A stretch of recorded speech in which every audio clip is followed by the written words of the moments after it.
Саламатсыздармы достар, бүгін сіздермен қамырдағы гүлді қырыққабат дайындаймыз. Қырыққабатымызды тұзды суда 3-4 минут қайнатып аламыз.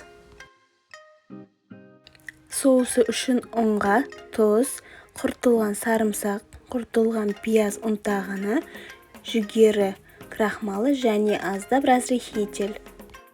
Горчица және кетчуп қосып, аздап су құйып, жақсылап араластырамыз.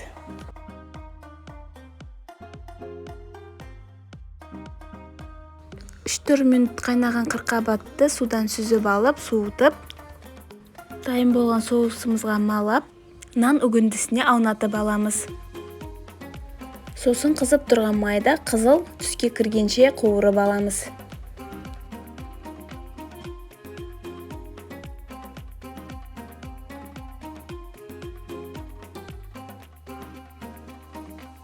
Ерекше және тез дайындалатын дәмді қытырлақ қамырдағы гүлді қырыққабатты дайындап көріңіздер.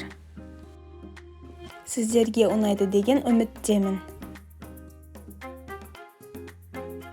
Видео ұнаған болса лайк басып, пікірлеріңізді астында қалдырыңыздар. Келесі видеоларды жіберіп алмау үшін каналыма жазылып қойыңыздар.